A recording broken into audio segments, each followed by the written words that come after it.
On this day that there was supposed to be a ceasefire, that Israel was 8 days into the war, there had only been an aerial campaign, and Israel was convinced there was going to be a ceasefire. The Hamas had assured the Egyptians, the Americans, and the Israelis through the Turks and the Qataris that yes, they were going to accept this ceasefire. A half hour before the ceasefire begins, they open up with a barrage. It was something like 120 rockets that day. I remember that. That was really sleight of hand to take our attention off of what they were going to do that afternoon. That afternoon, they were going to launch their first terrorist tunnel attack. Several days before, there are a group of religious Jews from Bnei Brak who have a small factory that makes what's called matzah shmura. Matzah shmura means literally watched over matzah. It's like the uber kosher matzah for Passover, which has to be watched over from the time the first seeds are planted. They have to be planted according to all the biblical strictures. They're watched over all during the growing process, and every seventh year the land has to lie fallow. The land gets a Sabbath as well. It's a sabbatical year. So this group of religious Jews was looking for a large field of very green, unripened, tall wheat that they could harvest immediately and store for 2 years, because next year there won't be any wheat.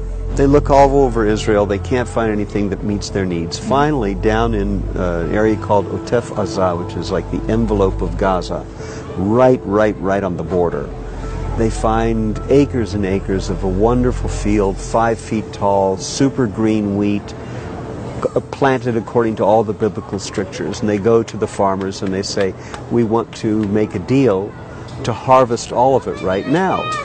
And the farmers said, well, you know, we want to make sure we get the price for it that we would pay in September. And they haggle back and forth, and they say, it'll be a good deal for you. You won't have to work these extra 2 months, no irrigation, no upkeep costs.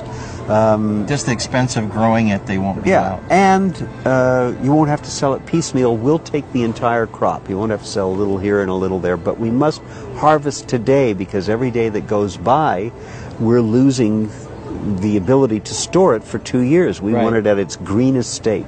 We're right now less than 3,000 meters from the border. That's a closed military area. It's the closest we've been so far. On the border. Close to Gaza land right now. Yeah. As you can see, this field's been harvested and plowed under already. 2 days after they harvest the field, 13 Hamas terrorists pop up from a tunnel right in the middle of the field. In the middle of the field. And if you take a look over here, you'll see, not revealing any military secrets, everybody knows it, there's eyes in the sky, there's an observation balloon. Right, it's like a, I wasn't sure what that was at first. There are cameras all along this area, and there's a unit of female soldiers, all female, all girls, who watch monitors 24 hours a day, because boys don't have the same powers of concentration. No, they don't.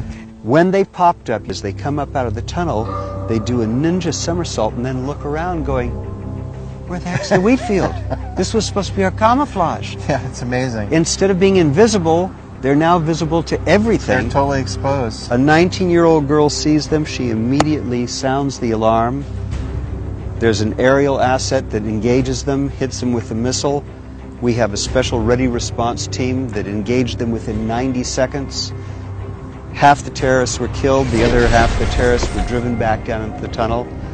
And every newspaper account that you'll find will tell you, but for those religious Jews who were following biblical strictures, we would have had a disaster.